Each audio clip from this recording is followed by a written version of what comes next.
Boa tarde a todos. Eu também quero agradecer à organização e felicitá-la pelo sucesso que está a ser esta reunião.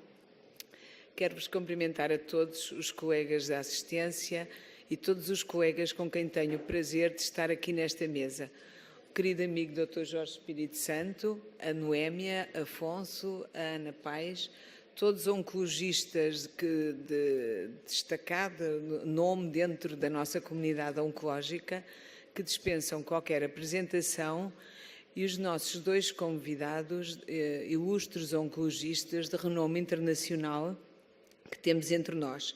O Dr. António Lombar, seja bem-vindo, que exerce a sua atividade no Hospital Universitário Arnaldo Vilanova, em Valência, e o Dr. Carlos Barrios, que também exerce atividade na Faculdade de Medicina da Universidade Católica de Rio Grande do Sul, vindo assim de Porto Alegre. Sejam muito bem-vindos. Quanto ao tema da nossa mesa, aliás, o câncer da mama foi a primeira sessão e vai ser a última do nosso congresso. Penso que seguramente não foi por acaso, foi pela importância que o câncer da mama tem no nosso país e no mundo. O nosso tema é o câncer da mama avançado e, infelizmente, o câncer da mama avançado permanece uma doença incurável. A sobrevivência global mediana ainda continua a ser 2-3 anos e a sobrevivência aos 5 anos continua a ser apenas 25%. Portanto, estamos longe de ser uma doença crónica, os progressos, os avanços têm sido muito lentos, tendo, no entanto, a doença R2 os maiores avanços da última década. Também, com a introdução de novos fármacos, têm surgido novas e grandes incertezas, nomeadamente quais as melhores sequências, quais as melhores combinações, e é esse o tema da nossa mesa. Vamos dar início. Queria pedir aqui à doutora Ana Paes se introduzia a comunicação do Dr. António Lombar. Então, boa tarde a todos. É um prazer fazer parte desta mesa. Vamos então dar início ao nosso trabalho e eu pedi então ao Dr. António Lombar que nos viesse falar sobre a sequenciação da terapêutica hormonal e o que é que sabemos em 2017.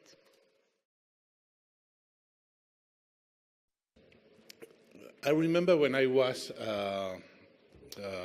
fellow in oncology, something like a very long time ago, and my head of department at some point, that's something that has not changed over the last 40 years. So the treatment of metastatic breast cancer remains palliation, although optimal treatments finally are concluded in a benefit in survival, mostly driven by the definition of molecular phenotypes that has helped to identify and to better targeting therapy for those patients.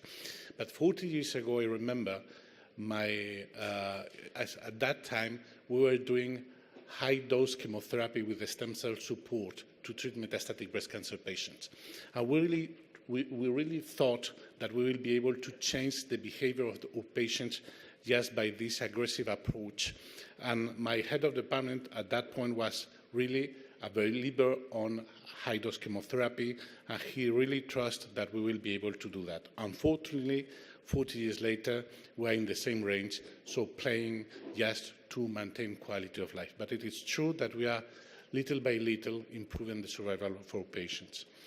And endocrine therapy remains the gold standard for patients with what we call the luminal-like phenotype, so patients with ER positive and HER2 negative. And it's in a scenario where we have had very, very new and brilliant success over the last 2 years, something that has not happened over the last 20 years before. But I want to do a very brief review of what has happened over these last 20 years. So clearly, all international guidelines conclude that endocrine therapy is the preferred treatment choice for those patients with luminal-like tumors. Unfortunately, the only way to affirm that is because of the very few toxicity of endocrine therapy. There is no direct comparison between chemotherapy and endocrine therapy in real life with successful clinical trials. In fact, if we have to compare based on randomized studies, chemo versus endocrine therapy, we have to move very far in the past. In the 80s, there were some trials comparing endocrine therapy to chemotherapy. For the world population, at that time, we didn't know nothing about molecular profiling, so all patients were randomized, whatever this molecular could be. So considering that at least 30% of those patients would be endocrine resistant, even in this scenario, tamoxifen did not worse than chemotherapy in terms of survival, even in terms of progression-free survival, just in overall response rate, chemotherapy was superior. It's also important to remark that one of the false friends that we have had for years, that considering that patients with visceral disease were not good candidates for endocrine therapy, is a mistake. This is a very nice retrospective analysis with, from 2 phase 3 trials showing that patients who have visceral disease with endocrine-sensitive criteria had the same response, the same time to progression than patients without visceral disease. So just visceral crisis is a very extreme definition for very aggressive patterns of relapse, but out of those patients, whatever the scenario, should be fronted to endocrine therapy rather than chemo. And if we go to the first-line treatment, and we move in the past 20 years ago, that's what we had at that point. Those are the 3 trials that in the late 90s showed that aromatase inhibitors were superior to tamoxifen. Very similar. In fact, we spent the following 20 years trying to find which was the best aromatase inhibitors. I hope that in the future we will not do the same mistake with the cyclin inhibitors. But anyway, remember, the median time to progression for the aromatase inhibitor in these trials was about between 9 to 10 months with a hazard ratio over tamoxifen of 0.8. That's very interesting because in the premenopausal patient, we have also signals that the dual blockade with agonisms and tamoxifen was superior to any of the other 2 options, in fact, also in terms of survival, although this was a trial that took almost 7 years to the EORTC to recruit these patients in Europe. So that gives an idea of how infrequent was or is this a scenario in countries like us. Anyway, you can think that for 20 years nothing has happened till these last 2 years, and that's wrong. We have improved the endocrine therapy results not by new drugs, but by improving the definition of endocrine sensitivity. And here's the way, is that we don't have just one single marker to identify endocrine sensitive patients, but 2. The second one is HER2. This is a very nice trial. It was a trial on, at the time that people were really very optimistic about lapatinib. It was a trial in ER-positive population. Whatever HER2 positive or negative, the patients were randomized to letrozole versus letrozole plus lapatinib. Obviously stratified by HER2 status, because in the HER2 negative, they thought that lapatinib will have also an activity as is also an inhibitor of EGFR1. Obviously, there was no signal there. And here you are in the picture, you are just seeing the behavior on letrozole for both cohorts. The HER2 positive, 3 months time to progression. The HER2 negative, 14 months. So these 10 months for the global population of ER positive, they split in 2 dramatically different results based on the HER2. So HER2 is not just a marker for sensitivity to anti-HER2 therapy, is also a strong predictor of endocrine resistance. It's not ethical to treat with endocrine therapy alone patients with metastatic HER2 ER-positive tumors. And in fact, when we review the last trials that have been developed over the last years, when we introduced this double definition, ER-positive, HER2 negative, the control arm in this trial, that is letrozole, has improved dramatically the results. We have moved from 9.5 months to just 14, 15, 16 months. And it's what we are continuing to see with the last trials in the cyclin inhibitors. We have improved the results. Now, standard first-line endocrine therapy for the well-defined ER-positive, HER2-negative, we are in the 14 to 16 months. So very clearly, in this scenario, it's almost impossible just to think about a randomized trial comparing chemo to endocrine therapy. There is absolutely no chemo able to provide 14, 15 months. In fact, in mine, you have to came back to the paclitaxel bevacizumab to be in the 11 months for a population like this. Obviously, we have had two very good and very important news over the last 2 years. One concerns a new drug. This was fulvestrant. Fulvestrant is a drug that we are using in the second line, a pure anti-estrogen, and the data that has been presented last year and published in Lancet this year shows that single-agent fulvestrant is superior to aromatase inhibitors. It is true that it's a very particular scenario. It's naive patients, whatever, in the adjuvant or in the metastatic. So patients who have received adjuvant treatment were not candidates for this study. So a little bit difficult to understand, but the signal is strong. So the hazard ratio is 0.8. So exactly the same that conducted to the approval of aromatase inhibitors and to consider aromatase inhibitors as the standard of care when compared to tamoxifen. Obviously, that has been an important new, but we have what we could think about even much better things concerning the introduction of new drugs like the cyclin inhibitors. And that's the first time that we saw an activity of a dual combination in the endocrine therapy domain in the first line improving activity. Cyclin inhibitors, there are 3 that are under development right now: palbociclib from Pfizer, ribociclib from Novartis, and also abemaciclib from Eli Lilly. The 3 have shown because abemaciclib will present the data, the phase 3 data at ASCO, and it's strongly positive too, that are a strong have had a strong synergistic activity when combined with endocrine therapy in metastatic breast cancer. And we had in the past strong signals that these combinations were in preclinical models very strong. We had also a first trial, the Paloma-1, who showed an impressive signal. This simple phase 2 randomized study did give the approbation in the US for palbociclib, although in Europe, obviously, we waited for the phase 3 that was reported last year. The phase 3, again, in a very similar scenario, letrozole versus letrozole plus palbociclib, and the signal is really, really very strong. The hazard ratio is 0.58. That means that the patients on the combination improve the activity or the duration of response or the lack of progression by 40%. So really, really very impressive. It's the same signal, even stronger signal than what we have observed in the HER2 domain with trastuzumab or with the combination of trastuzumab and pertuzumab. Something also interesting is that not just the activity in terms of delaying progression, but we have also a huge activity in terms of response rates.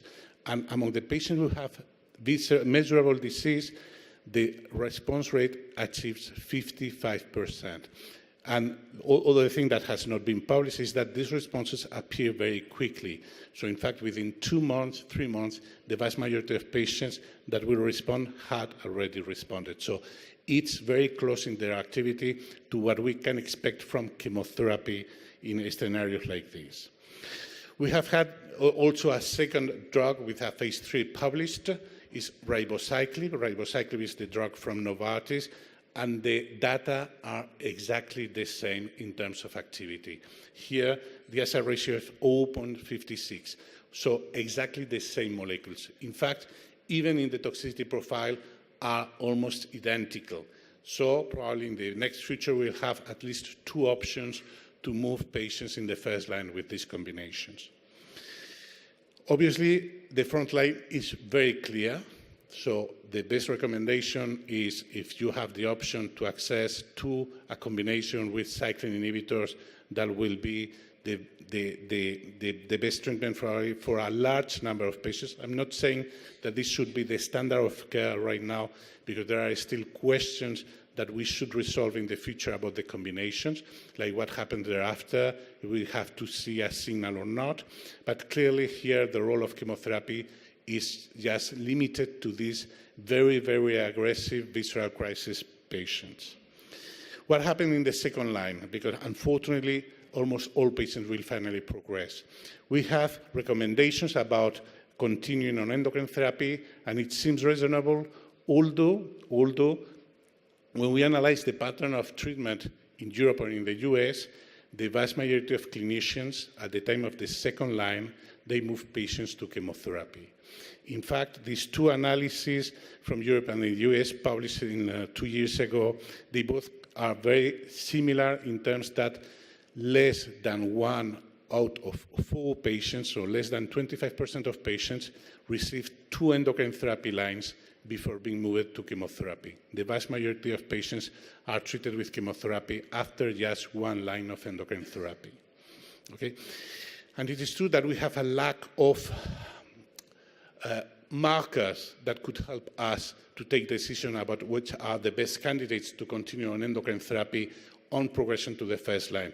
But we have some clinical tools that can be helpful. The best one is the clinical benefit definition that includes not just patients responding, but also the patients that remain stable for a long period on endocrine therapy. And these two groups behave very similarly on endocrine therapy, so it's a very strong prognostic factor, but it's also a predictive factor for subsequent benefit from endocrine therapy. This is a retrospective analysis from the guys from Edinburgh, where patients that received first-line endocrine therapy and subsequent endocrine therapy lines without no chemo in the middle, the vast majority of patients who achieve clinical benefit have chances to achieve a second clinical benefit on endocrine therapy, while the patients that did not have low chances to achieve benefit from endocrine therapies in the subsequent lines. Obviously, the concept of endocrine resistance is based on progression to aromatase inhibitors. We have had 5 trials in the past. The most important one and most deceptive one was the EFFECT study. That was a trial conducted in a very bad situation. It was a trial comparing exemestane to fulvestrant at the older doses, and the trial was disappointing, not just because it was negative, but because the median time to progression in both arms was 3.7 months. So the message for clinicians who have little experience on endocrine therapy was, okay, guys, this is not a good treatment. Whatever chemotherapy will do better than endocrine therapy. So second line is just for palliative patients that will almost dead. So if you have a good patient, please give chemotherapy. So that was the message. And probably it was very painful for the concept of endocrine therapy. Fortunately, with a better definition of the endocrine sensitivity or not, like the CONFIRM study, we were able to improve the efficacy of endocrine therapy. But it's very interesting, if you observe this study, the control arm that was fulvestrant 250 did much better than in the other trial. We moved from 3.7 months to 5.5 months for the control arm, just based on selection criteria. This trial was a pure second-line patients progression on aromatase inhibitor in the adjuvant or in the first line. And here you have the real proof of concept about in which patients you should use endocrine therapy. Obviously, what was probably for me one of the most important trials never done in endocrine therapy was the Bolero-2. The Bolero-2 was the first trial to show a strong signal from or a synergism for endocrine therapy with target agents with an mTOR inhibitor. This trial in the second, third line provided an hazard ratio very low, so very active and potent treatment. It's not about the activity, the criticism to this study or to this combination, it's about the toxicity profile. And that's one of the problems that we have had with everolimus. It is true that everolimus is an excellent treatment and it's an excellent combination, but it needs to have a learning curve for physicians. It's not easy to manage initially. And now with some prophylactic measures, like mouthwashes, we are able to control a large number of problems that were really problematic at the very beginning, like the stomatitis. When you provide prophylactic mouthwashes with corticoids, you dramatically decrease the number of severe stomatitis for those patients. And it's something that we recommend as being very proactive in identifying very early symptoms from pneumonitis. But obviously, in this scenario also, cyclin inhibitors have shown that they work very well. That's the data from Paloma 3. We are waiting data from MONALISA 3 and MONARCH 2, that are the other two compounds that are being compared in the second line as cyclin inhibitors. But this trial, again, showed an impressive results from the combination with an hazard ratio of 0.46. So the patients on the combinations almost double the median time to progression when compared to fulvestrant alone. It's true, again, I insist, the data in terms of activity are very similar to everolimus. The problem or the great advantage here is that the toxicity profile is completely different. We have hematological toxicity that is not complicated. There are no febrile neutropenias, but it is true that the way how the drug works induces some the decrease in the neutrophil count, but on the other hand, absolutely no severe toxicities related to the drug. In fact, the guys who have participated in the phase 3 trials, we were unable to identify which patients were taking palbociclib or the placebo if we didn't check obviously the blood test. Interestingly, this toxicity is not like for chemotherapy, so there are not interaction between the three cell lines, between anemia, neutropenia, and thrombocytopenia. That's really exceptional. The neutropenia is very short. It appears very quickly within the first 2 cycles, so if you identify neutropenia, grade 3, 4 neutropenia in the first 2 cycles, probably you could recommend to start to think about reducing the doses. But if in the 3 first cycles nothing happens, probably you don't need to control these patients every month with blood test. Interestingly, the toxicity is not related to the activity. So like we have thinking in other drugs, in this case, that's not the case. But also that's reassuring. Lowering the doses has no impact in the activity, so you can be safe. You need to reduce the doses by 1 level to 100 milligrams. It's still very active. You don't lose activity. Okay? Unfortunately, we don't have any predictor in clinical practice to identify the patients that will truly benefit or not from the combination, and that's an issue for the future. And we have failed to identify a molecular predictor too. So even retinoblastoma protein, the target for the cyclin inhibitor, is not a predictive marker. So we have also problems. We need to go deeper to identify which could be in the future some kind of predictive marker, not for sensitivity, because in fact 85% of patients truly benefit, but probably to identify early resistant patients. Obviously, we have trials in this scenario comparing these optimal approaches to chemotherapy, 2 trials, one with everolimus, the second one, the PEAR with palbociclib. We'll see in the future if these approaches are better than chemotherapy, as we expect with a chemotherapy like that. But it is true that in the future scenario of the treatment, we will still have to do a lot of efforts in communicating, but it is very clear that the clinical scenario will have a dramatic impact on how we will treat our patients.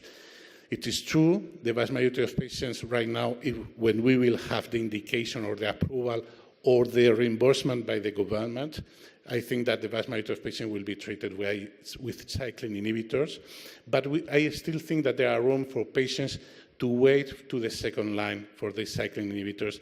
The patients that are extremely sensitive to endocrine therapy could probably delay to the second line.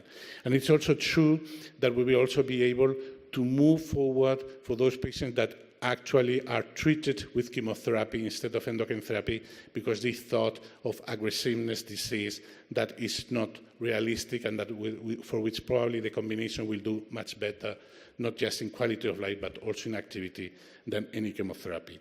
As I'm out of time, I will not talk about the future, The future is brilliant. Oops, I move to the. Can you put the last one? Anyway, it was a conclusion. I think that really, in this scenario right now, we are as excited as we were 10 years ago for the HER2 domain. So we are very close to have finally impact in survival. That is one of the things that we need to see at some point. But the future is also extremely exciting and interesting. We will be able to monitorize the patients with the ctDNA, so we will have real-time tests to identify what are the mechanisms of resistance, and probably in the future new treatments like the new SR1 inhibitors or the PI3 kinase inhibitors will be able in second, third line to continue to modify the disease-free survival and the behavior of our patients with luminal-like tumors. Thank you very much. I'm a little bit out of time. Ok, muito obrigado. Obrigado pelo convite. É uma mesa importante, como já foi dito para a doutora Ana Martins. O câncer da mama avançado, embora seja uma doença incurável, tem hoje em dia um conjunto de formas de tratamento que são esperançosas e, eventualmente, num futuro não muito longínquo, poderemos transformá-lo numa doença crónica. E, nesse contexto, a próxima palestra é relevante porque vai lidar com um tipo de tumor da mama que tem mais um alvo, para além do receptor hormonal, que é o receptor HER2. O professor Carlos Barrios vai apresentar-nos o tema presente e futuro do tratamento da doença metastática HER2 positiva. Muito boa tarde. Queria começar agradecendo a presença de todos vocês. No Brasil, normalmente, a última sessão num congresso desses não tem ninguém. Então, eu já fico muito contente por esse carinho que vocês estão demonstrando. Claro que lá nós temos praia, né? Então, isso é uma vantagem. O segundo comentário, além de agradecer o convite, é que no programa, isto aqui é verdade, eu acabei de me dar conta disso, né? O agradecimento também era verdade. Eu tinha 30 minutos para fazer a apresentação, certo? Enquanto os outros colegas tinham 20, né? Então, quando começar a tocar isso aqui, eu não sei o que vai acontecer quando cheguem nos 20 minutos, mas eu vou continuar, né, a apresentação, eu estou avisando aqui, tá?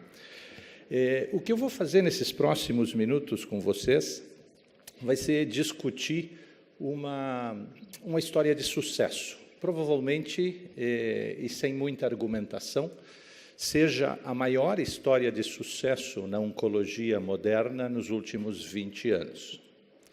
E eu desafio qualquer um a me dizer que tem alguma outra área na medicina em que os resultados tenham sido tão positivos, né, nesses últimos 20 anos. E eu vou contar essa história, né, fazendo uma coisa, que é assassinando a língua portuguesa, né? Então, quero que vocês me desculpem por alguma coisa, né? Falar português aqui em Portugal é sempre um desafio, né? Ou eu vou assassinar a língua, ou o que vai acontecer, ou vai ser convocada uma reunião de emergência, né, da Academia de Letras, né, para defender a linguagem. Então, se eu digo alguma barbaridade, por favor, né, vocês me desculpem. Esses meus conflitos de interesse são fundamentalmente ligados à atividade de pesquisa clínica que a gente faz de forma muito intensa nos últimos 20 anos. Essa história de sucesso começa com o descobrimento, né, da normalidade de HER2, que é, obviamente, como vocês sabem, uma amplificação gênica no cromossoma 17, onde está o gene do HER2, que se traduz por um aumento muito significativo dessa proteína na membrana celular. E aí vocês têm menos de 10 mil moléculas, que seria o que uma célula normal teria. Nós temos mais de 2 milhões de moléculas. E, embora isso seja biologicamente importante, mais importante ainda é a correlação que se estabelece, né, com o quadro clínico. Pacientes que têm esse tipo de alteração tem uma doença mais agressiva, tem uma doença que tem um prognóstico completamente diferente. E, em base a esse tipo de conhecimento, o Dr. Sleiman, né, lá pela década passada, início da década passada, 2000, 2001, publicou esse estudo. Se fez um anticorpo, trastuzumab, vocês conhecem, dirigido a este receptor, combinado com quimioterapia e se comparou com tratamento convencional, estándar, que se tinha na época, que era a quimioterapia. E vocês veem aí que a sobrevida da quimioterapia, 15 anos atrás, para uma paciente HER2 positiva, era em média de 20 meses. Lembrem desse número, nós vamos usar ele daqui um pouquinho.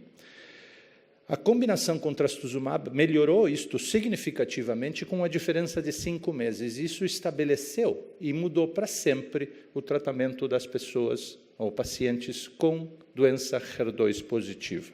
A taxa de resposta também foi significativamente melhor. Se um anticorpo funciona bloqueando esta via, havia algumas evidências preclínicas e alguns estudos, né, mais iniciais que sugeriam que combinar 2 anticorpos na mesma via ou no mesmo receptor, como no caso, poderia ser mais eficaz. E este estudo, Cleopatra, que todos vocês conhecem, é o que eu me referia como o fim deste processo, ou fim até este momento, deste processo de melhoria do tratamento destas pacientes. E se randomizaram mais de 800 pacientes testando essa ideia, bloqueio com um anticorpo e quimioterapia versus o duplo bloqueio com quimioterapia. Pertuzumab e trastuzumab se ligam no receptor em 2 epítopos diferentes, 2 domínios diferentes, e esta era a base para este estudo. PFS foi o endpoint primário desse estudo, e, sem dúvida nenhuma, né, o PFS foi significativamente melhor, e lembrem aqui, 12 meses para o tratamento estándar, quimioterapia e trastuzumab, e 18 meses, uma diferença de 6 meses que a gente normalmente não vê em estudos clínicos, que a gente normalmente se entusiasma com 3, 4 meses de diferença, né? Então, esta é uma diferença clínica e estatisticamente também significativa. Mas o mais importante, embora isto seja, né, o endpoint primário do estudo, é o resultado que se vê em sobrevida, né? E eu desafio aqui a qualquer um de vocês a mostrar resultados de sobrevida em algum estudo recente, em qualquer área da oncologia, com números tão impressionantes. Vocês vejam 15 meses de diferença entre os 2 braços em termos de sobrevida. O grupo controle, que fez trastuzumab e quimioterapia, 40 meses. Lembram do estudo do Sleiman, há 15 anos atrás? Esse resultado, né, era de por volta de 25 meses. Nós melhoramos até no grupo controle durante esse período de tempo. Mas, mesmo assim, né, nós levamos o grupo de bloqueio duplo mais quimioterapia a quase 5 anos de sobrevida mediana. Isto é, tem pacientes com câncer HER2 positivo metastático que estão vivendo, né, períodos de provavelmente 6, 7, 8, 9 anos com a doença, né, como consequência destes tratamentos. Então, este timeline, esta linha do tempo em relação a isso, nos permite fazer a seguinte consideração. Quimioterapia como primeira linha, no ano 2000, respostas de 32%, PFS menos de 5 meses e uma sobrevida de 20 meses. E a gente passou em 15 anos para um tratamento com duplo bloqueio, né, do receptor junto com quimioterapia, com uma taxa de resposta de 80%, um PFS de quase 20 meses e uma sobrevida global de quase 5 anos em média. Isto é a história de sucesso ao que me referia no início. Se isto aqui, obviamente, funciona, surgem outras perguntas. Será que a gente pode combinar duplo bloqueio com outras quimioterapias? Isto é evidência de que a vinorelbina talvez possa ser utilizada, embora nesse estudo de fase 2, Eventualmente, os resultados parecem ser um pouquinho inferiores quando se usa vinorelbina nesta combinação, mas é um agente factível de combinar com duplo bloqueio. Existem evidências que trocar o taxano, neste caso o paclitaxel, vocês vejam uma sobrevida livre de progressão de 19 meses, que é muito similar aos 18 meses que se obteve no estudo Cleópatra. Então, provavelmente seja seguro trocar, né, de docetaxel para paclitaxel nesse tipo de situação. E este estudo, que é o maior estudo nesta área específica, né, está mostrando que fazer docetaxel, paclitaxel ou nab-paclitaxel provavelmente seja seguro e, eventualmente, a gente vai ter mais dados deste estudo, uma vez que os resultados finais sejam apresentados. Se isto aqui funciona, não é suficiente, porque, eventualmente, os pacientes progridem. E, na progressão, o que se desenvolveu, isto também faz parte dessa história de sucesso, né, é o uso do TDM1. TDM1 é, na minha opinião, a droga mais sexy que existe na área de câncer de mama, né, porque, eventualmente, tem um mecanismo de ação absolutamente fantástico. Esta ideia de levar a droga tóxica diretamente para dentro da célula é absolutamente fantástico, na minha opinião. E o TDM1 se desenvolveu, né, e, em base a estudos iniciais, se chegou a este estudo Emília, onde se comparou o TDM1, né, com o tratamento convencional de segunda linha naquele momento, que era a capecitabina combinada com outra droga de inibição do receptor de HER2, inibição da tirosina quinase do receptor. E este estudo, que envolveu mais de 900 pacientes, que tinham recebido o tratamento prévio com taxano e trastuzumab, quer dizer, falharam a primeira linha de tratamento, né, mostrou claramente também que esta droga, bem sexy e interessante, mostra vantagens significativas, 3 meses em termos de sobrevida livre de progressão, 9 versus 6 meses, que é o que a gente esperaria com o lapatinib e capecitabina, e isto se associou, vou falar mais tempo daqui um pouquinho em relação à toxicidade, a muito menor toxicidade e melhor qualidade de vida com a introdução deste anticorpo droga conjugados. Isto se confirmou também na sobrevida, né? Quer dizer, todos esses estudos PFS e sobrevida é benefício significativo que a gente está acrescentando para esse grupo de pacientes. E vejam aqui, em segunda linha, uma sobrevida mediana de 30 meses, né, com o uso de TDM1 versus os 25 meses com capecitabina, lapatinib, outros resultados estatisticamente significativos. Como se isto não fosse suficiente, o TDM1 se testou em pacientes em terceira linha, isto é, pacientes que já tinham recebido, né, mais de 3 linhas de tratamento. E o PFS foi apresentado recentemente em San Antônio, um par de anos atrás, mostrando uma vantagem também de 3 meses favorável ao uso de TDM1 neste grupo de pacientes que tem doença, obviamente, mais resistente e mais difícil de tratar. A sobrevida também foi significativa nesta situação, repetindo o benefício de bloquear esta via cada vez de forma mais inteligente. E a racionalidade no desenvolvimento de novos tratamentos, acho que é o fundamental, o recado fundamental deste tipo de situação, é conhecer a doença que a gente está tratando, né? Desenvolver tratamentos inteligentes e racionalmente dirigidos à doença que a gente está tratando e fazer os estudos corretos para demonstrar os benefícios. Então, o Teresa também demonstrou, comparado com tratamento escolhido pelo investigador em pacientes já tratados com mais de 3 linhas, benefício significativo em termos de sobrevida. Se isto aqui funciona em primeira, em segunda e em terceira linha, por que não levar esta droga tão interessante e pouco tóxica para a primeira linha? Aí a gente desenhou o estudo Marianne. O estudo Marianne foi apresentado pelo Dr. Paul Ellis há um par de anos atrás na ASCO e comparava o tratamento convencional na época em que a gente desenhou o estudo, trastuzumab e o taxano, certo? Versus TDM1, a nova droga, o futuro desta situação com pertuzumab. Vamos fazer um bloqueio, né, duplo, usando a droga menos tóxica e tirando a quimioterapia, versus TDM1 sozinho.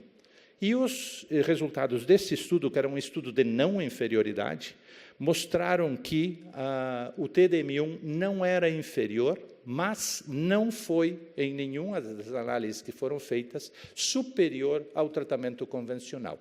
O que falta aqui, obviamente, um braço que a gente não tinha conhecimento no momento em que se desenhou esse estudo, um braço da combinação do bloqueio duplo com a quimioterapia. Então, fica esta informação na literatura e vocês vejam os tempos de progressão aqui. A doutora Edith Perez, em 2 meses, vai estar apresentando no ASCO os dados da sobrevida do estudo Marianne, que, adianto, não vão trazer muitas surpresas nesse sentido. Uma das coisas que eu estou envolvido diretamente é avaliar a toxicidade do TDM1, e esse é o maior estudo que tenha sido feito com esta droga em todo o mundo, o estudo Camila. Provavelmente tem havido participação de centros portugueses, tem participação de milhares de pacientes de todos os países praticamente do mundo, onde mais de 2.000 mulheres com doença HER2 positiva foram tratadas com TDM1, à procura de esclarecer todos os detalhes que se poderiam perguntar em relação à toxicidade desta droga. E eu apresentei primariamente resultados preliminares em estudos em pacientes com mais de 65 anos, onde se demonstrou que a toxicidade é muito, muito baixa e o tratamento é muito tolerável, compatível com os resultados dos estudos 3 que mencionei antes, onde a qualidade de vida e a toxicidade não são problemas importantes com esta medicação.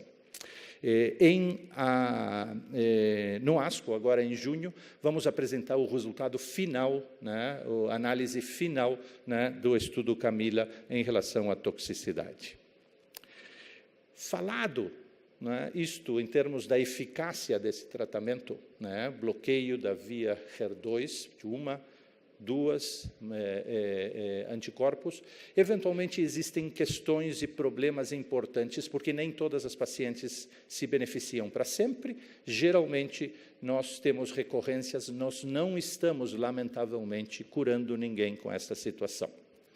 Do ponto de vista prático, existem vários motivos para isso, e eu vou abordar 2 ou 3 questões que eu julgo importantes nesta situação. A primeira delas é uma questão de heterogeneidade.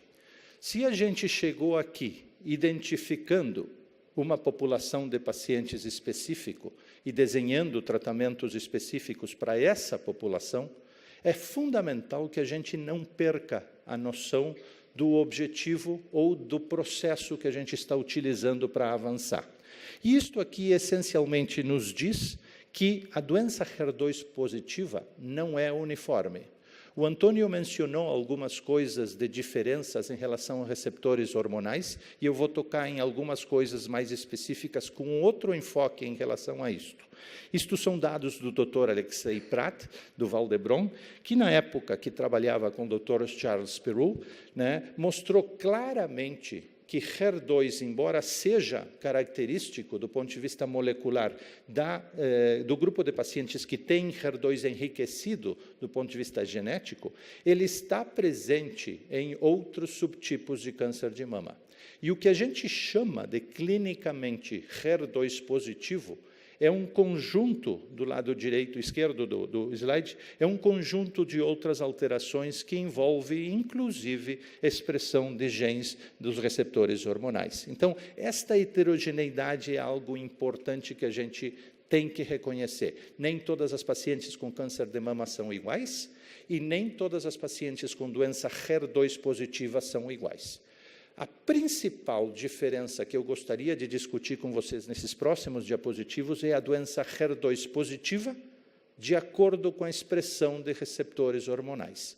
Esses são dados do Fabrice André, que ele publicou alguns meses atrás, onde ele analisou os pacientes, as pacientes do Bolero 1 e Bolero 2, todas as pacientes HER2 positivas, de acordo com a expressão de receptores hormonais.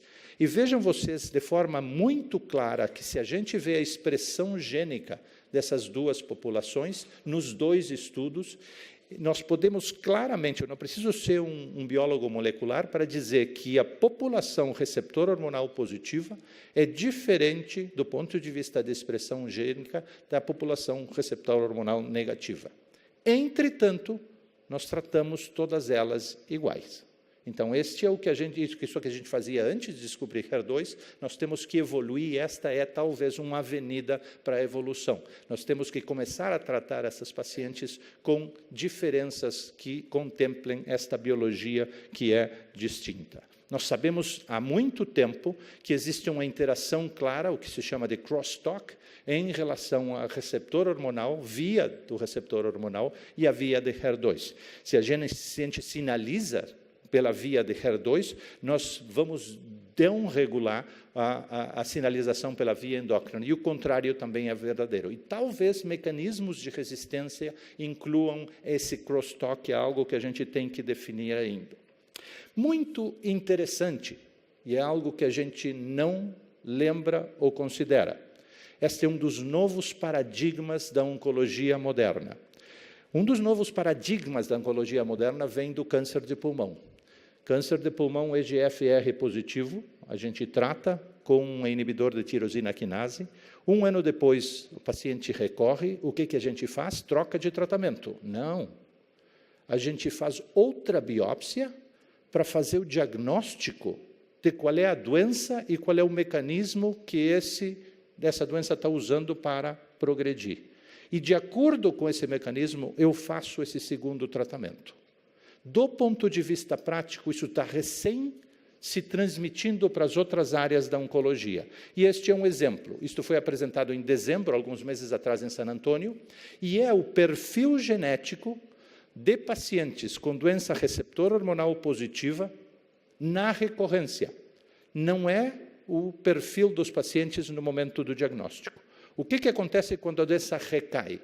É esse perfil molecular que eu preciso para fazer um tratamento racional e definir o melhor sequenciamento de drogas, né? E vocês vejam aqui, esses são os genes que estão alterados no momento da progressão.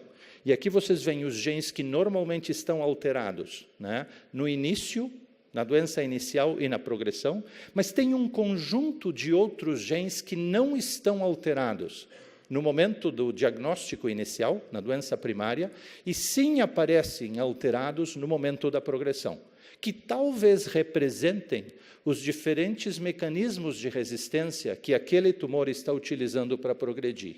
E entre esses mecanismos, vocês vejam ali, tem 7% na seta vermelha, 7% destas pacientes com doença receptor hormonal positiva que progridem e que, eventualmente, têm amplificação ou alteração molecular na via de HER2. E que isto talvez seja uma diferenciação de pacientes que a gente tenha que considerar. Eu não vou entrar nas outras áreas específicas que, eventualmente, este raciocínio eventualmente faz. Então, o recado desses últimos diapositivos é que eu gostaria que vocês começassem a pensar neste novo paradigma como algo que a gente não está pronto para aplicar na prática clínica, mas, eventualmente, nós temos que começar a pensar desta maneira do ponto de vista clínico e em pesquisa. Pesquisa tem que contemplar o fato de que a doença é inteligente, a doença muda. Eu não posso tratar uma segunda e uma terceira linha sem saber o que está acontecendo naquele momento e só utilizando os dados da doença primária, porque não é mais a doença primária que está fazendo a progressão. Então, do ponto de vista prático, isto que a gente está fazendo hoje em câncer de pulmão vai se expandir, de alguma maneira, para toda a oncologia. Voltando à doença HER2 positiva e voltando à doença HER2 positiva receptor hormonal positivo. Esse é o primeiro estudo que se concentra especificamente nesta população. O estudo PERTEM, que também foi apresentado há 3, 4 meses atrás, tá, pela doutora Gracia Arpino, né, em San Antônio. E este estudo procurava ver uma falha ou uma falta de informação que a gente tinha de que aconteceria se a gente trata duplo bloqueio com tratamento hormonal. E essa foi a comparação que ela fez. Existem alguns dados desse estudo que a gente precisa ainda, né, definir melhor. Dentro desses dados que precisam ser definidos melhor, é que tem um grupo de pacientes nesse estudo que usou também quimioterapia. Não foi tratado exclusivamente com tratamento anti-HER2 e hormonioterapia. E existe um outro grupo que só fez isso. De qualquer jeito, esses são os resultados globais. Vamos ver, quando isto seja publicado, né, que tipo de resultados esses 2 subgrupos de pacientes fizeram. Os que fizeram só anti-HER2 e hormônio e os que fizeram quimioterapia anti-HER2 e hormônio.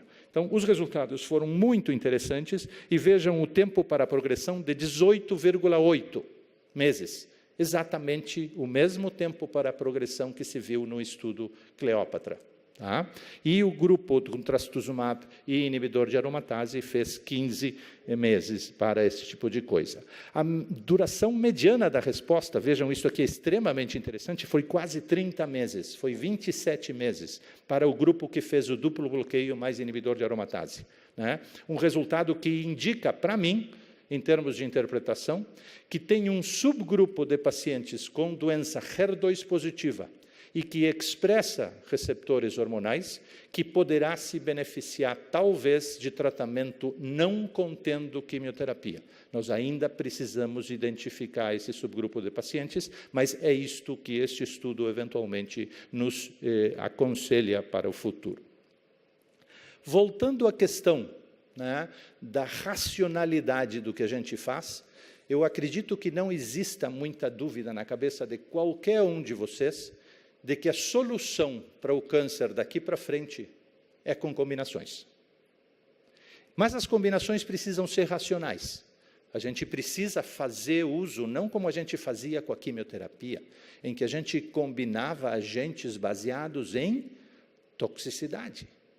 O que a gente conseguia dar para os pacientes, a gente combinava, certo?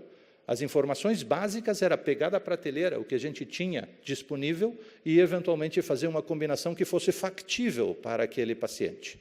Hoje em dia, isto não é mais assim. Não, pelo menos, nós temos que tentar que não seja.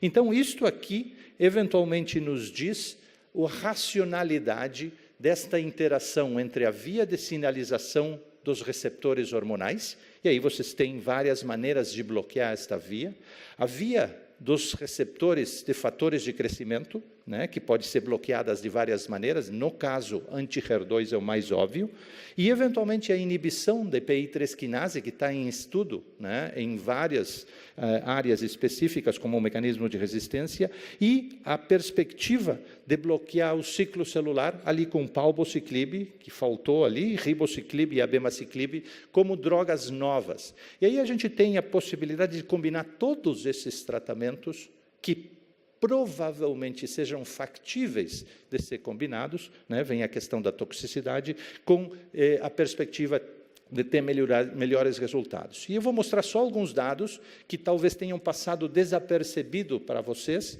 né? É que quando se desenvolveu, né, a inibição de CDK4 ou CDK6 para câncer de mama, este slide é um slide famoso, saiu dos laboratórios do Dr. Sleiman, na Califórnia, onde ele fez o teste da droga, palbociclib, inicialmente, numa série de linhas celulares. E se identificou, um pouco com a surpresa de todo mundo, que, particularmente, as linhagens celulares luminais eram as que mais se inibiam, mais respondiam à inibição de CDK4 ou CDK6, o ciclo celular. Mas também as linhagens celulares HER2 positivas, como vocês veem ali em verde, também se beneficiaram de forma significativa. Então, esta é uma área que precisa ser desenvolvida, né? HER2 é uma área que pode se beneficiar significativamente do uso de inibidores do ciclo celular nesta situação. O último tema, em 2 minutos, é o fato de que, dentro do conceito de heterogeneidade da doença HER2 positiva, receptor hormonal positivo e negativo já disse que são diferentes e nós temos que abordar eles de forma diferentes, mas também nós temos que identificar, na medida que a gente faz estudos genéticos nessa população, que alterações da via de HER2 não são só por amplificação. Existem mutações na via de HER2 e esta é uma listagem das mutações que têm sido identificadas. Eu não vou entrar nos detalhes disso, só quero mencionar que aproximadamente 4%, 3 a 4% das pacientes com doença HER2 anormal anormalidade genética de HER2, isto acontece por causa das mutações. E esta é uma população que a gente tem que identificar. Isto não aparece quando a gente faz FISH, isto não aparece quando a gente faz imunohistoquímica. E estas são pacientes que existem nesta proporção. 3, 4% das pacientes. Isto é importante, esta distribuição das mutações de HER2 que têm sido identificadas, geralmente, como vocês estão vendo, elas acontecem na porção da quinase, como é esperado nesses receptores, né? E, eventualmente, estas mutações são resistentes ao trastuzumab. Também são parcialmente resistentes ao lapatinib, e vocês veem no quadrado B, ali embaixo à esquerda, que são muito sensíveis a este outro inibidor que se chama neratinib. O neratinib parece ser muito eficaz, outro inibidor de tirosina quinase, que eventualmente, contra HER2, que eventualmente parece ser particularmente eficaz neste grupo de pacientes, 3, 4% das pacientes que têm mutações, né, no gene do HER2. E 2 exemplos, esse é um estudo que foi apresentado em San Antonio, agora no ano passado também, onde o grupo do Memorial está tratando estas pacientes com, né, mutações no gene de HER2, e vocês vejam aí o grupo de pacientes com muitos tratamentos prévios, né, e com respostas muito interessantes, né, à monoterapia com neratinib. Quando estes investigadores se deram conta que pareceria haver uma resposta particularmente interessante no grupo de pacientes com receptor HER2 mutado e que tinham receptores hormonais positivos, eles fizeram um adendo nesse estudo permitindo a inclusão de fulvestranto. E quando incorporaram fulvestranto, eles tiveram respostas ainda mais interessantes no grupo de pacientes que têm essa mutação de HER2 e têm expressão do receptor, né, de estrogênio, indicando alternativas muito interessantes para o futuro, que eventualmente nos levam a reconhecer, dentro da racionalidade de eventualmente desenvolver novos tratamentos, esta heterogeneidade que é fundamental. Nem todas as pacientes são iguais. Eu costumo dizer para os meus residentes, tu tens que olhar para a paciente e tentar identificar, inicialmente do ponto de vista clínico, que é o que a gente normalmente faz, mas eventualmente até do ponto de vista molecular, se tens condições, o que caracteriza aquela doença naquela paciente para poder tratar aquela paciente ou desenhar um tratamento o mais racionalmente possível, que é o nosso caminho nesse momento. Uma série de outras alterações estava ali, né? Se pode passar o último diapositivo, por favor, mostram drogas novas como o neratinib e o tucatinib, e tem uma série de outras moléculas sexy, que são drogas conjugadas com anticorpos que, teoricamente, procuram melhorar mais ainda os resultados do TDM1.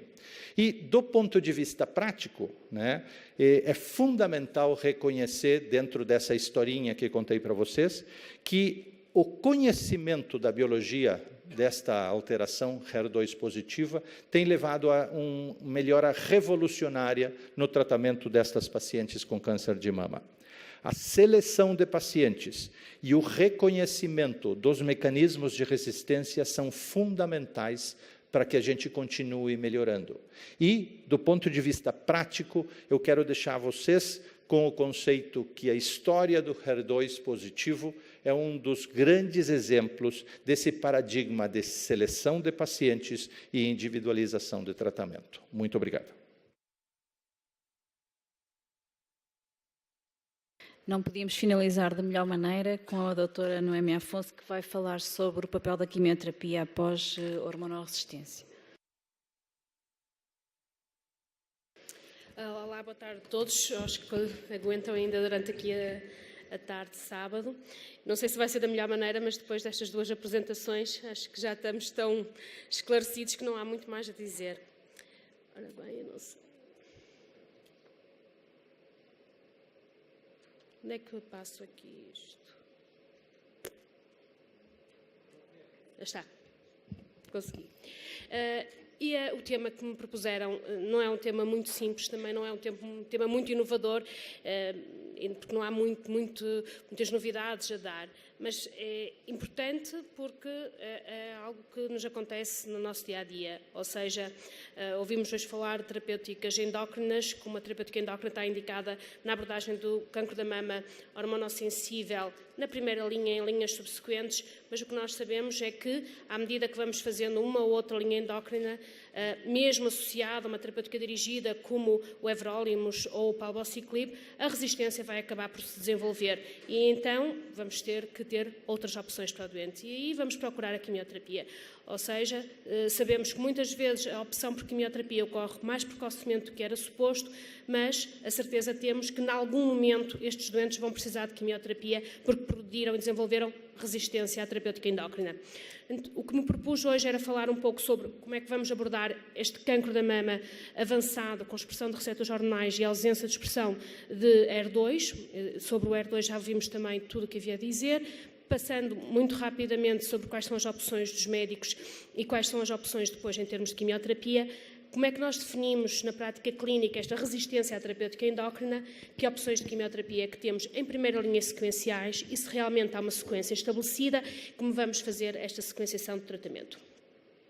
Eu penso que o mais importante quando temos uma doente com cancro da mama avançado é tentar perceber a localização e a extensão desta doença. É muito diferente ter uma doença com uma doença muito extensa ou ter, por exemplo, doença oligometastática, doença óssea localizada, só apenas óssea, doença visceral localizada, não haver sintomas, é muito diferente. Há uma vasta quantidade de doentes de cancro da mama que têm, todas elas são diferentes em termos de expressão da sua doença metastática.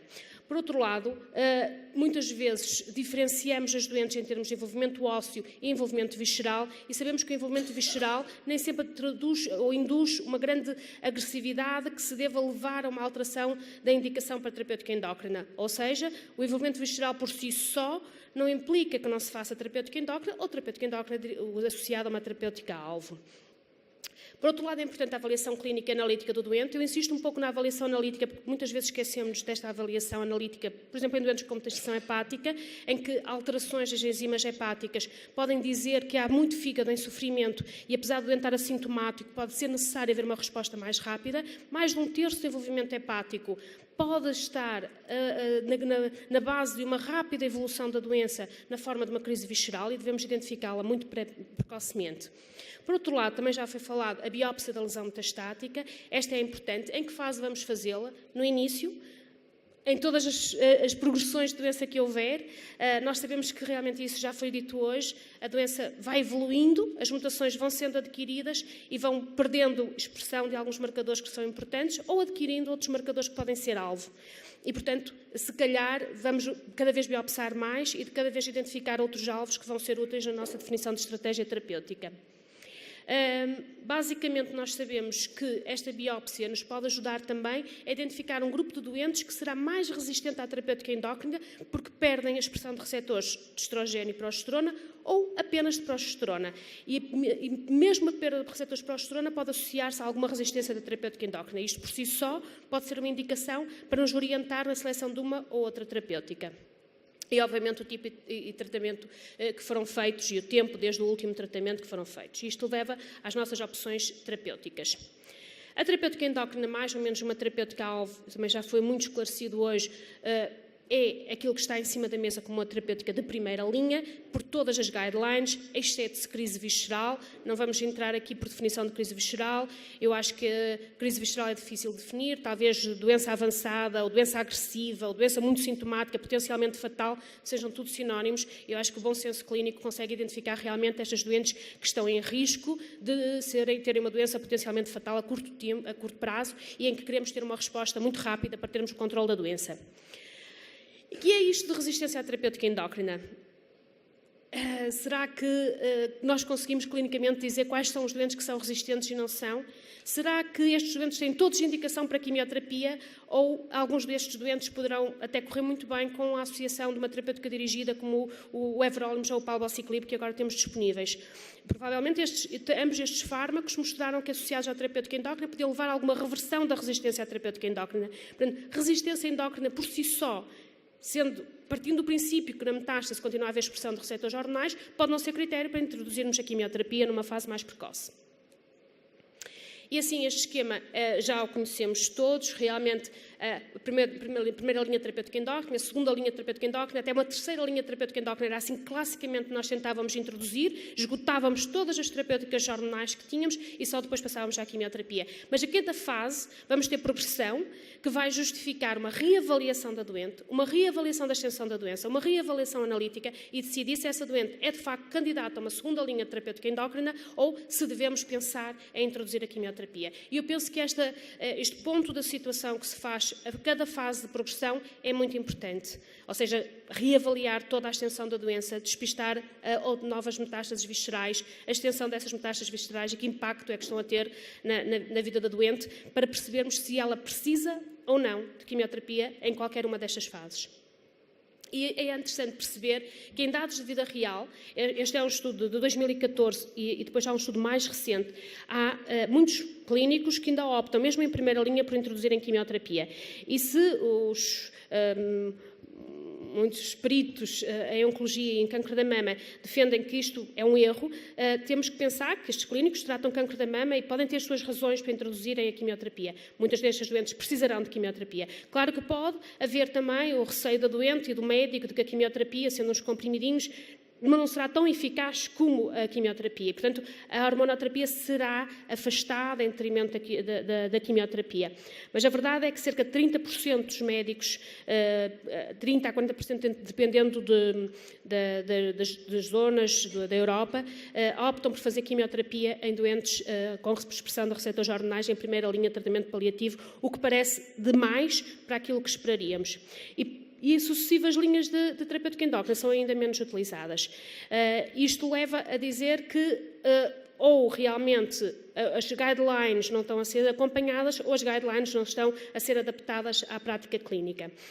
Muitos críticos dizem que é porque o reembolso das terapêuticas endócrinas não é o adequado, não há um hospital-dia associado, isso acontece em Portugal também, e, portanto, os hospitais, os médicos sentem-se pressionados a fazer mais terapêutica endovenosa na forma de quimioterapia e menos quimioterapia oral ou terapêutica endócrina. Outros dizem que realmente há uma pressão dos próprios doentes para fazerem terapêuticas que consideram mais eficazes que uma quimioterapia. Este é outro estudo muito semelhante que mostra diferentes padrões de opção por hormonoterapia em primeira linha na Europa e nos Estados Unidos. Curiosamente, nos Estados Unidos usam ainda menos e em favor de mais uso de quimioterapia em linhas mais precoces de câncer da mama avançado. Passando para o outro tema, e há pouco dizíamos como é que vamos definir resistência à terapêutica endócrina para dizermos que este doente é resistente e precisa de uma outra abordagem e vamos passar agora para a quimioterapia. Quando surge esse ponto em que temos que encarar a doente e dizer realmente agora vamos ter que fazer um esquema de quimioterapia, esta é uma definição que para mim é completamente artificial, vem de muitos consensos, muitas discussões, mas de facto não há biologicamente um motivo para ser assim, será se calhar mais uma definição clínica. Temos assim uma resistência endócrina primária ou intrínseca que é definida como uma recorrência nos primeiros 2 anos de terapêutica adjuvante, realmente muito cedo durante este tratamento, que mostra que ela não foi eficaz, ou nos primeiros 6 meses de uma terapêutica endócrina num contexto avançado. Ou então uma resistência secundária ou adquirida quando surge após os 2 anos de terapêutica adjuvante, ou nos primeiros 12 meses após a suspensão, ou após 6 meses, pelo menos, de terapêutica endócrina em contexto avançado. E assim temos, por um lado, um grupo de doentes com resistência primária que nos parecem que poderão ser candidatas a fazerem quimioterapia mais precocemente ou um destes terapêuticas-alvo que falamos, e, por outro lado, um grupo de doentes que adquirem resistência e que, no fundo, serão todas as doentes. Eu acho que ainda não curei ninguém com terapêutica endócrina, mas já havia recorrências muito tardias. Portanto, se nós vivermos tempo suficiente para acompanharmos as nossas doentes que temos em tratamento, elas, em algum momento, irão realmente desenvolver resistência à terapêutica endócrina e, por sucessivamente, se viverem elas e nós tempo suficiente, irão precisar de quimioterapia. Quando é que vamos iniciar a quimioterapia neste contexto, então? É extremamente difícil e muito complexa esta decisão. temos que balancear riscos e benefícios terapêuticos, temos que considerar os dados da doente, as condições da doente, a preferência da doente, etc. Mas, sobretudo, eu penso que a decisão passa por decidir se clinicamente, pela extensão, pelo tipo de doença, pela resposta que teve às terapêuticas endócrinas anteriores, está na altura da doente virar a página e iniciar uma terapêutica na forma de quimioterapia. Estes são os fatores de decisão que nós temos mais frequentemente e estou a focar-me em doença inicialmente hormonossensível e eu acho que este esquema é muito interessante porque resume toda a nossa estratégia, que é confirmar a doença, biopsar, reavaliar a expressão de receptores e de ER2, porque há doentes que adquirem a expressão de ER2 e, portanto, toda a estratégia muda a partir desse momento. E depois avaliar se os sintomas estão controlados, se a doente está em crise visceral e fazer a nossa opção. Chega um momento em que vamos ter que optar por quimioterapia e o que é que fazemos? Monoterapia ou quimioterapia combinada? E esta é outra questão, sequencial ou combinada. Há uma revisão de Cochrane que vem dar muito apoio às terapêuticas sequenciais, dizendo que em termos de sobrevivência global, as combinações que são seguramente mais tóxicas e que são selecionadas, como este também já foi dito, em função de mecanismos de ação diferentes e toxicidades que não sejam sobreponíveis para haver tolerância por parte do doente, só dão muito marginalmente vantagem na sobrevivência global, marginalmente em termos de sobrevivência livre de progressão, onde dão alguma diferença e alguma vantagem das terapêuticas combinadas é na taxa de resposta. E, portanto, estas terapêuticas devem ser guardadas para quando precisamos de uma resposta rápida, ou seja, quando a doente está em risco de ter uma progressão rápida de doença e de morrer dessa progressão. E aí precisamos de realmente usarmos todas as armas que temos rapidamente em termos de terapêutica combinada para reverter, temos uma resposta rápida, controle de sintomas rápido, controle analítico rápido, para a doente melhorar rapidamente também. E, portanto, dizer que a doente que nunca deve ser utilizada a terapêutica combinada, isso não é verdade. Há doentes que nos aparecem com extensa metastação hepática, linfangite carcinomatosa a nível do pulmão, em que realmente precisamos desta terapêutica combinada e ela não deve ser menosprezada. E isto, no último ABC, isto foi realmente confirmado, a terapêutica de combinação deve ser reservada, mas não negada a doentes que têm realmente doença visceral muito extensa. Manter quimioterapia até quando? A doente começou a sua quimioterapia e ponto de ordem é manter até progressão ou toxicidade inaceitável. A toxicidade é fácil, a doente não aguenta mais tratamento, temos que parar. Manter até progressão, sabemos que, mesmo que a doente não tenha toxicidade que obriga à suspensão, vai desenvolver algum grau de toxicidade, ou pelo menos de exaustão à quimioterapia, e vai ter necessidade e vai-nos pedir para pararmos e interrompermos o tratamento. Qual é a alternativa que temos a partir daqui? Nós sabemos que, mantendo o tratamento, até à progressão, temos vantagem no controle da doença. Há estudos que nos dizem que melhoramos a PFS e a sobrevivência global das doentes se conseguirmos manter o tratamento até à progressão do que aquelas que suspendem após um número fixo de ciclos. Se queremos manter o tratamento, muitas vezes temos que procurar uma terapêutica que seja mais aceitável pela doente, que seja menos tóxica, uma terapêutica oral, uma terapêutica metronómica, ou, em alternativa, suspender por períodos limitados a quimioterapia, dizendo à doente que não paramos, não suspendemos de forma definitiva a quimioterapia, mas que lhe vamos dar um mês para ela fazer uma viagem. E depois vamos retomar. Portanto, períodos controlados de férias de tratamento.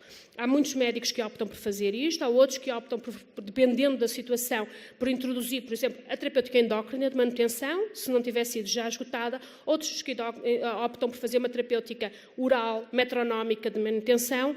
Essa avaliação está muito em estudo e poderá ser uma alternativa para alguns subtipos de tumor, como os triplos negativos ou terapêuticas que eram previamente hormonossensíveis e que agora são resistentes às terapêuticas endócrinas. Que opções de quimioterapia é que temos na primeira linha e sequencialmente? Já sabemos, vamos escolher um fármaco, em princípio, um fármaco isolado, que vamos utilizar sequencialmente, terapêuticas combinadas só em situações excepcionais e vamos tentar mantê-lo até à progressão. Mais uma vez, vamos selecionar este fármaco em função de vários fatores, do doente e da doença, que já repetimos aqui, toda a discussão, todo o pensamento anda à volta das mesmas questões, mas quando selecionamos fármacos temos que pensar na toxicidade residual que houve, ou a toxicidade mais do que expectável que ocorreu em relação com tratamentos de quimioterapia que a doente fez anteriormente. Por exemplo, doente exposta anteriormente a antraciclinas pode ter toxicidade cardíaca que não permita retratar com antraciclinas, doentes com neuropatia periférica ou doente diabética que já tem um grau de neuropatia pode não me permitir tratar com taxanos, que são os 2 fármacos que estão em cima da mesa quando eu começo a tratar estas doentes.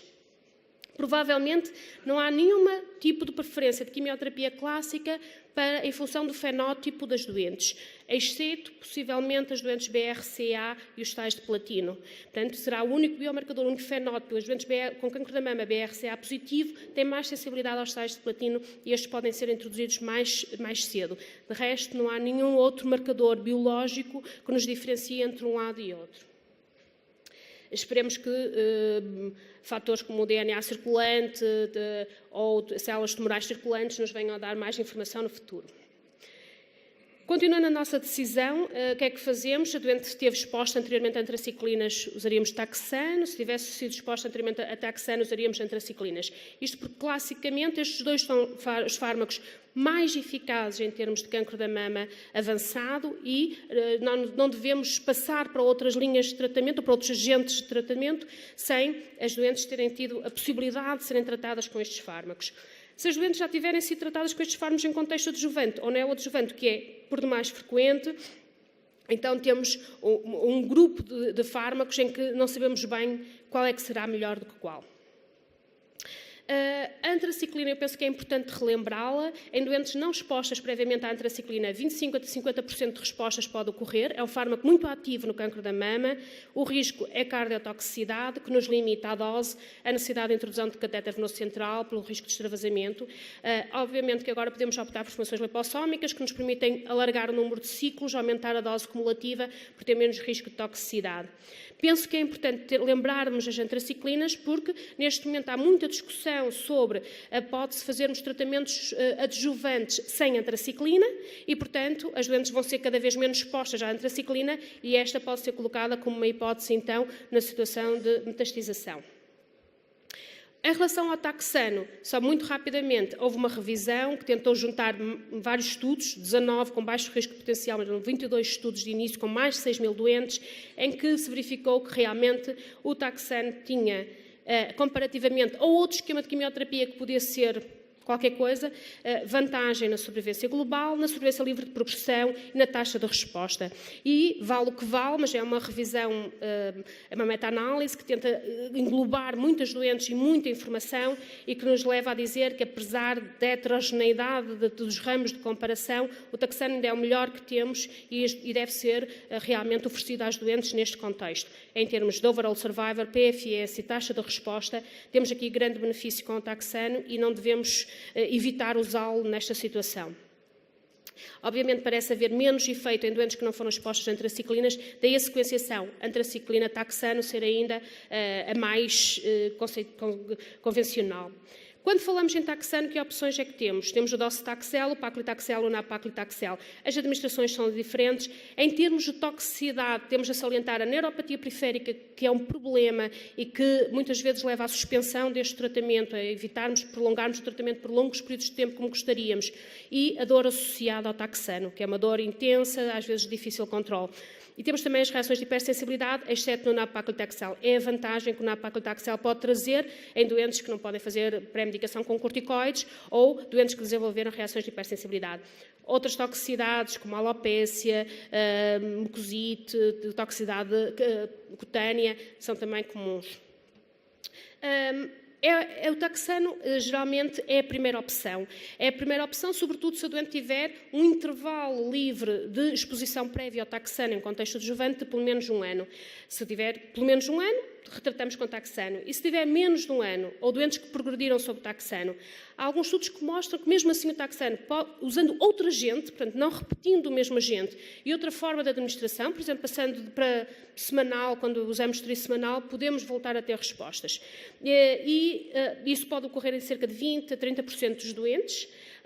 e até há estudos que dizem que, mudando o esquema de tratamento, podemos voltar em mais de 30% dos doentes, podemos obter uma nova resposta com taxano. Não é a nossa prática clínica, mas muitas vezes, em fases mais avançadas ou em esquemas de combinação, voltamos a recorrer a este fármaco.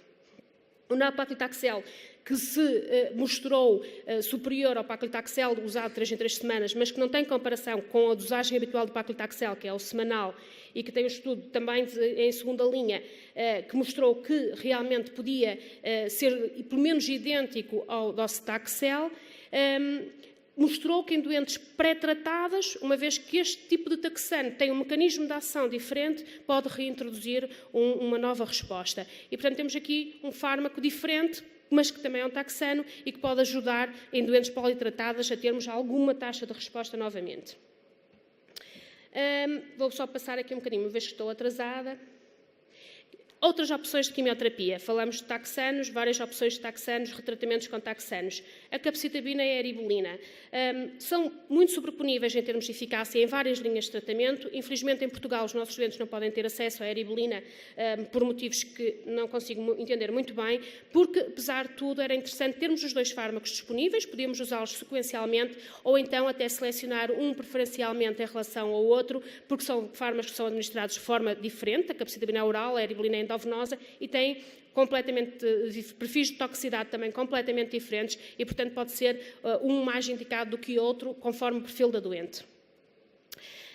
As terapêuticas orais são muitas vezes preferidas pelos doentes, sobretudo em terapêuticas de manutenção ou em linhas mais avançadas em que a doente está cansada de ir ao hospital dia, ou em linhas precoces, quando a doente tem uma doença muito limitada. Por exemplo, a doente tem uma doença óssea ou a doente idosa, muitas vezes preferem quimioterapias orais.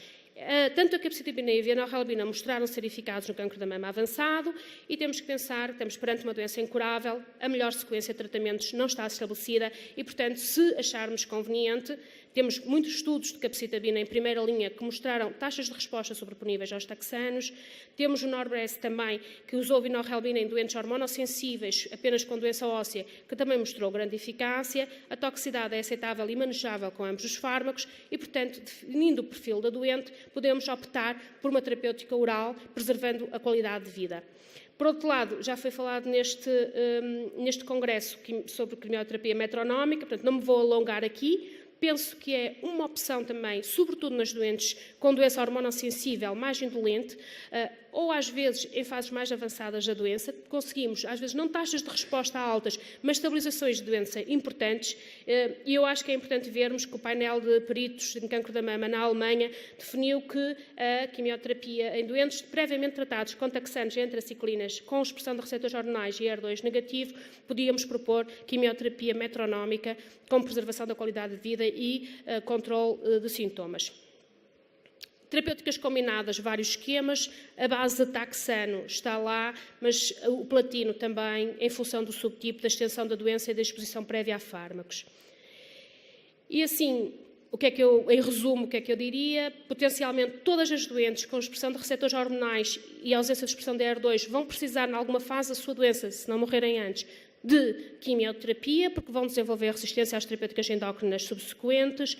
A primeira linha ainda é o taxano, ou a antraciclina, se não tivesse sido exposta. A sequência de tratamento não sabemos qual é. Manter o tratamento o mais tempo possível, se necessário, dar um break às doentes e dar-lhe algum tempo livre para elas recuperarem de efeitos laterais e da sua própria vida. Para doentes idosas e ou com doença óssea ou visceral não muito extensa, podemos pensar em quimioterapias orais e até metronómicas. E isto é tudo, acho que vai ser a última apresentação que tenho que ouvir hoje, mas segue-se a discussão e encontramos-nos então no próximo ano. Obrigada.